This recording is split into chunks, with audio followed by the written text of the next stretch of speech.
Hello everyone. Today I am in Carlisle, Pennsylvania at the Old Public Graveyard, and I'm here to visit the grave of a revered hero of American history, someone who's almost entered the status of tall tale because of her exploits. I'm talking about a woman known as Mary Hayes, but she's more commonly referred to as Molly Pitcher. Today we're going to go visit her gravestone and check out this really amazing monument they've built in her honor. Come with me. So, for those of you who don't know the story of Molly Pitcher, during the American Revolution, the cannon crews were a three-man crew. You had the guy who would load the cannon, you had another guy who had the ramrod and he would stuff down the cannonball and the gunpowder, and then the third man behind it, he would light the cannon and it would, it would fire.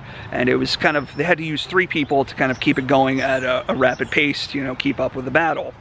And now, during that time period, women were not involved in any sort of combat roles, but they would be bringing water and provisions to the soldiers. Usually, like, the wives of the soldiers would be doing that.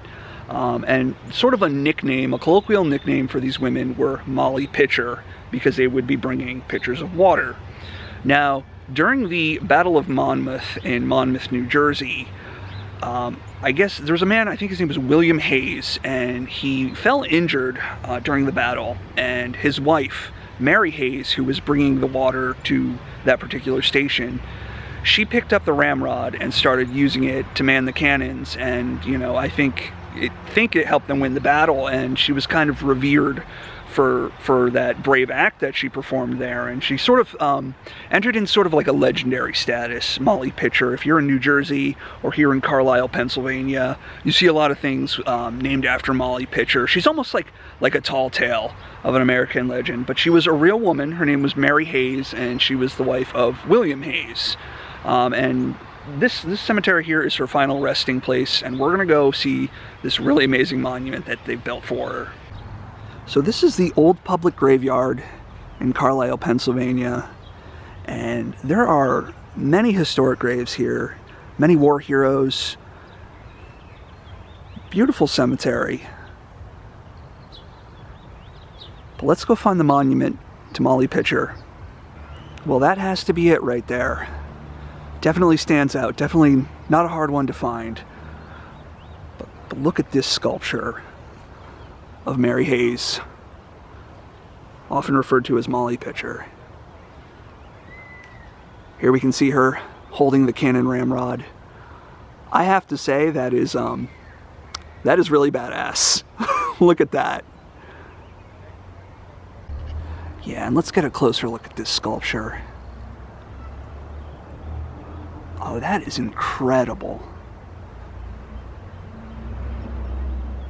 That's a fitting monument to a real American hero.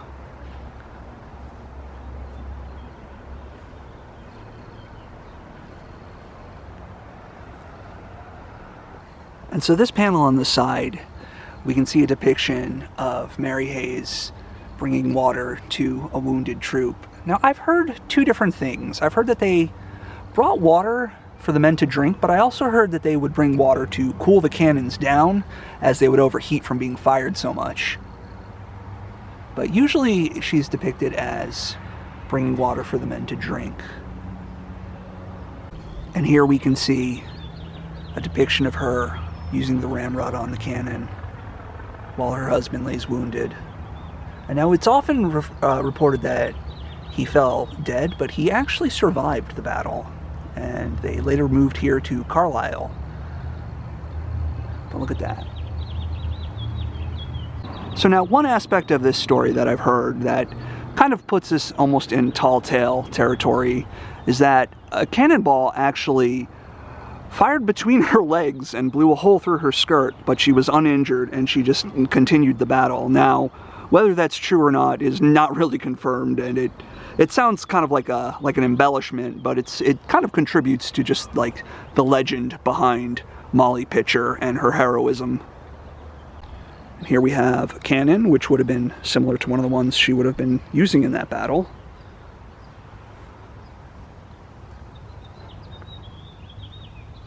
Oh, and here we can see a bouquet of flowers in an actual pitcher. And so this sort of goes through her life. So John Hayes enlisted and fought in the Revolutionary War.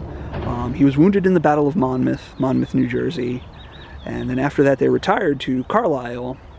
And then he died later and she remarried, but she was given full military honors with her burial. Mary Ludwig Hayes, Molly Pitcher, accompanied her husband during his service in the Continental Army and rendered valuable service in the capacity of an army nurse, and by reason of her many acts of kindness became known throughout the army from the oft-repeated expression, "Here comes Molly and her pitcher," as Molly Pitcher. At the Battle of Monmouth, June 28, 1778, Sergeant John Hayes was severely wounded and he fell to the ground. Molly sprang to the cannon he had been serving, which cannon had been ordered to the rear, but before the gun could be withdrawn she had taken her husband's place and rendered such valiant service that General George Washington, after the battle, thanked her personally for her bravery and heroic action.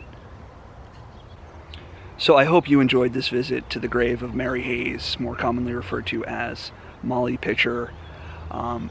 Truly an American legend, a real-life American legend, and someone who has ties to my home state of New Jersey. So she was someone I was very interested in learning more about, and being able to come and see this monument, it's really a joy, and I'm really impressed by it. And I hope you had fun joining me on this visit. Thank you for watching.